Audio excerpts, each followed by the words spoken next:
Good morning, ladies and gentlemen. Today is the last day of the month, Thursday, the 30th of September, 2021. Thank you for tuning in. Glad to have you guys here. Now, let's get started right away. Let's open up the charts right here. We need to really take this article in the news seriously. It comes from CTV, Canadian television. This article says the workers who keep global supply chains moving are warning of a system collapse. Seafarers, truck drivers, and airline workers have endured quarantines, travel restrictions, and complex COVID-19 vaccination and testing requirements to keep stretching supply chains moving, to keep the stretched supply chains moving during the pandemic.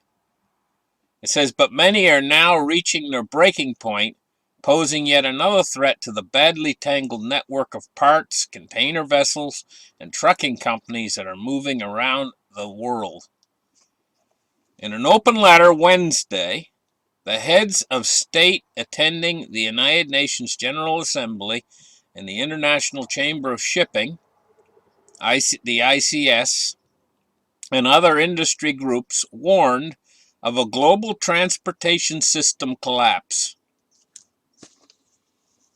They're warning of a global transportation system collapse if governments do not restore freedom of movement of transport workers and give them priority to receive vaccines recognized by the World Health Organization.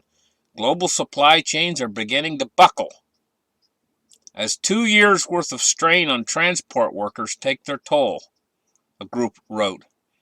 The letter has also been signed by the International Air Transport Association and the International Road Transport Association, the IATA and the IRU, and the International Transport Workers Federation, the ITF. Together they represent 65 million transportation workers globally. So they're writing a letter.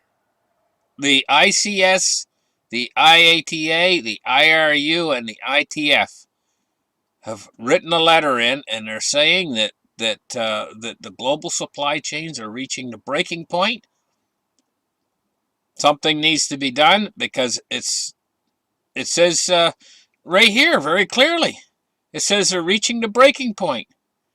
It says that all this just-in-time supply that we're so used to everywhere in the world could break down. So what would that mean to you guys on a personal level? It means going into the store and there's nothing there. Or very little there. If this network breaks down. Because an awful lot, we've grown up all our lives. Every time you go to the store, it's always full. You know? And we're used to that. And we've seemed like that'll never stop. Right? But it could come to a screeching halt all of a sudden like. And where are you going to get your food? It says all transportation sectors are also seeing a shortage of workers and expect more to leave as a result of the poor treatment millions have faced during the pandemic, putting the supply chain under great threat, it added. It says Guy Patton, Secretary General of the ICS, said that workers' shortages are likely to worsen toward the end of the year because seafarers may not want to commit to new contracts and the risk of making it home for Christmas given port shutdowns and constant changes to travel restrictions. So just like the governments, they've never been able to, this whole situation, they've always mishandled it. They're always behind the curve, or they have the wrong information, or they're putting out the wrong mandates and stuff. And these people that keep the global supply chain going, they have to sort through all this kind of stuff, these regulations and everything else, and it's putting a tremendous strain on the global supply chain. It says the global supply chain is very fragile and depends as much on a seafarer from the Philippines as it does on a truck driver to deliver goods, added Stephen Cotton, ITF Secretary General. The time has come for our heads of government to respond to these workers' needs. It's just one of those things where we've got in the system, we've got everything into a confused state. Like, and everybody is shouting to do one thing, and this guy over here shouting to do something else, and it could end up devolving. The global supply chain could end up devolving into a shouting match where nothing gets delivered. This is basically what it's saying here. This whole thing could just basically melt down, and they're warning of a global supply chain system collapse. And we're not talking about something we're talking about these big, big, anyway, let's move on and take a look at what's going on in the markets. I take that very seriously, by the way. What I just read to you guys out there right now. You need to take it seriously. But to be honest, no matter how well prepared you are at this point in time, maybe you're a lot more prepared than your neighbors are. If it really happens, and the global supply chain were to shut down in one or more areas, and we're already seeing signs of this. Take a look at what's happening with the gas in Britain right now.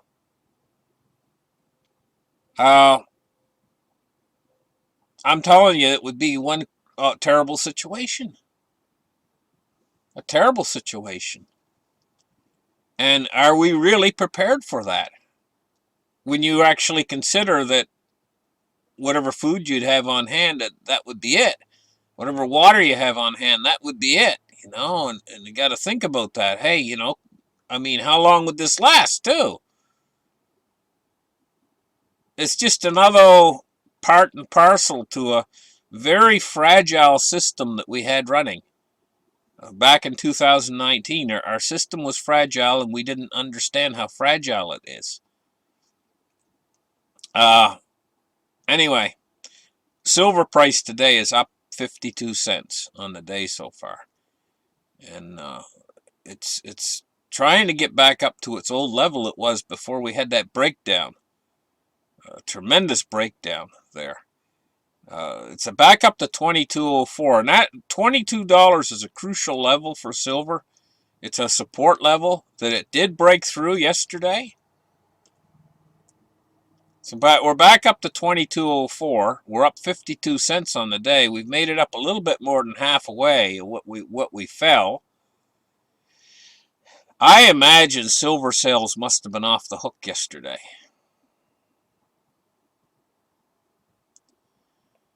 But here we go. The price is moving up 52 cents. So let's take a look now at gold. See what it's doing. Gold is up really big today at $28.30. Now, gold has actually surpassed its high mark before it fell. It's 1754. It's getting back up toward 1800 again. Let's take a look now at cryptocurrencies. And cryptocurrencies are bouncing today. 1891 right now. Let me refresh the page. 1900. So it's going up right now, albeit kind of slowly, but it's going up. 43,067 for Bitcoin today. So Bitcoin is catching a bid too, not just gold and silver. Let's take a look at the Dow Jones today, and it's down 25 points on the day so far at 34,364. I seen a big headline in the news today. Alert! News flash! Big thing on the finance channel. It said Dow goes up. It said markets go up today because traders want to end the month on a high note. So that sounds great, doesn't it? Thinking about that. That sounds great. Traders want to end the month on a high note. That sounds good. But think about that. That would mean that all the traders out there, thousands of them, are all incommunicado with one another, and they all made a decision on what they wanted to do, which is end the month on a high note. So Do you really think that happened? I don't think so. I think whoever it was making up that statement. Traders want to end the month on a high note. We're just couldn't figure out why the market was really going up themselves, so they came up with something. I'll tell you why the markets went up a little bit today. What I think, my personal opinion is bond yields. Bond yields fell just a little bit. It's only marginal, but it's enough and you have enough people who want to buy on the bounce out there, who want to buy in the dip, I should say. Got enough dip buyers still left out there. They haven't all been weeded out yet. Get enough dip buyers, and also the bond yields have backed off just a little bit, just a tad, is enough to send the market up just a tad. So that's what it is. But it's not really up that much or up any. It's down 53 points now on the Dow. I think the other markets might be up just a little bit. Anyway, let's take a look now at crude oil. Crude oil 73.95 today, and it's down 1.18%. So it's down 88 cents. That's the biggest drop in crude we've seen in a few days, or a number of days. That's quite a sizable, large drop in crude. Let's take a look at the MOVE index today. 61.21. The MOVE index. It's up a little bit, but not very much. 61.21. It's not in the 50s anymore. Let's take a look at bonds and rates, and we see this right here. We see falling yields. This is your reason why the market's moving a little bit. But this is insignificant amount. It's not even 1 basis point. It's only a third of a basis point on the 10-year, 1.53. And it's only, well, it's unchanged on the US 30-year. This could actually go into reverse, and yields could rise today, and we could see a change in all the markets, before evening, if these yields start to rise again. Because I told you guys yesterday, right now, just for this short period in time, it's like the market is tied to bonds. So equities and treasuries are tied in together right now. And if the treasury yields, start falling, the market will go up, and if the yields start to rise, but this is only a very short-term thing. It's not something you can rely on out into the future and say, well, I know what the market's going to do because I can look at treasury yields and figure it out, No, this will break at any time. This could break free again. The markets and not be tied together. It's just a very short little window here that the market is focused on treasury yields right now. It's just a very little short window, and it might end tomorrow. So you can't use that as an indicator. Just for today, I think it's a fairly reasonable indicator because the market is focused on treasury yields right now. Watching those treasury yields like a hawk.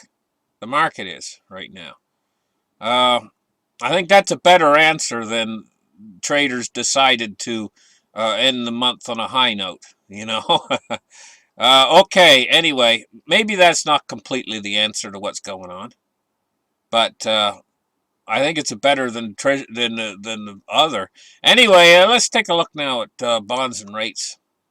Oh, we are on bonds and rates. Okay, we're going to take a look at the dollar index, which is going along sideways today. But I'm going to tell you guys what. I see strength in the dollar coming, and the reason why is because it's being compared against a bunch of other currencies, a basket of other currencies, including the British pound. We all know what Britain's going through right now.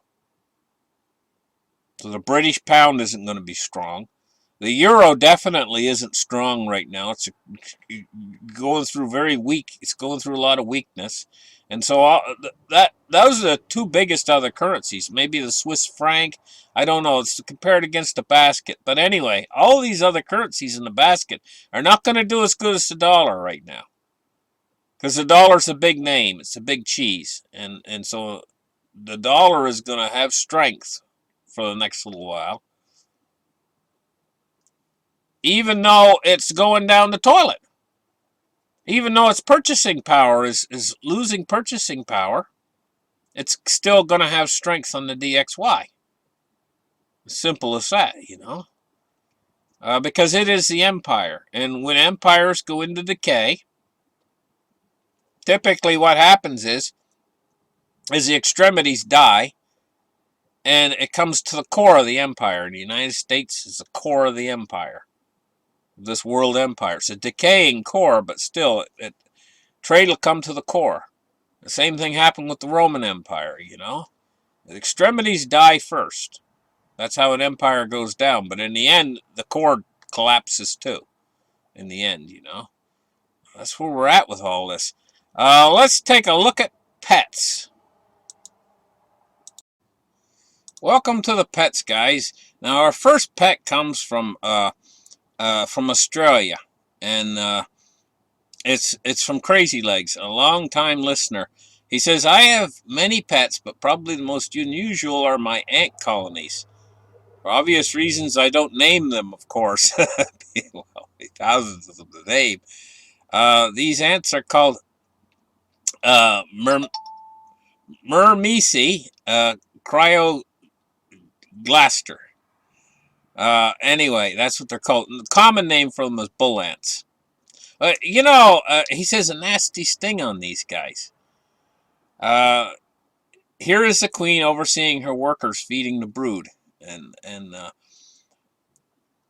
he makes these ant farms as a hobby. Now, I'm going to tell you what. When I was a kid when I lived down in Florida, we had bull ants, and I used to collect them and make ant colonies with them too. Years ago, when I was like 12 or 13 years old, I used to collect these bull ants, and they're the greatest diggers, the greatest ants for an ant colony, because they're a big ant, and they're really good workers, and they accept being in an ant colony really well. In other words, they carry on their work of building a colony, even though they're inside a glass, whatever container you put them in. They accept their work, and they continue making their colony just like they were outside,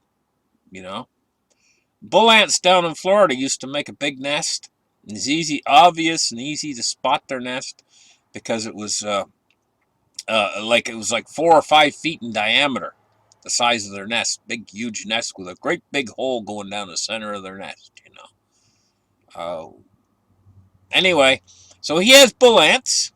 He says a nasty sting on them, and I've been stung by them before, and yes, they do hurt a lot because I used to pick them up when I was a kid, and they'd be between my fingers and stuff, and once in a while they'd be able to spin around and give me a good bite.